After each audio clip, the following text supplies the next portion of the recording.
Queen Elizabeth University Hospital helipad in Glasgow has seen close to 1,000 helicopter landings in the past 4 years, thanks to help from the Helicopter Emergency Landing Pads charity. That's an average of around 250 landings every year from the Scottish Air Ambulance and Coast Guard services. The rooftop helipad became operational in 2015, and it enables patients across Scotland with critical illnesses or injuries to be flown directly to the hospital in order to receive immediate life-saving treatment. The charity is the only charity in the United Kingdom dedicated to funding hospital helipads, and it relies entirely on public donations. The charity contributed a total of £700,000 to help fund the helipad at the hospital. You can find out more by clicking the link in the description.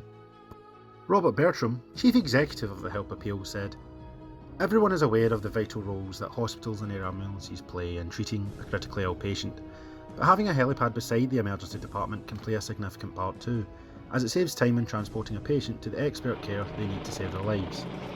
This is why we felt compelled to get involved and help the hospital, as we knew the difference having it on site would make." The support of the air ambulances and the excellent emergency care team at the Queen Elizabeth University Hospital, this incredible team of helicopters, helipad and hospital doctors has made a huge difference to people in Scotland. People who may urgently need a blood transfusion, CT scan or any other life-saving treatment after suffering a critical illness or injury. The Queen Elizabeth University Hospital is a 1,677-bed acute hospital located in Govan in the southwest of Glasgow. It is the largest hospital campus in Europe, and it is also the largest single site employed in Scotland, the second being Faslane Naval Base. You can find out more about the Helicopter Emergency Landing Pads charity by clicking the link in the description below. Thank you.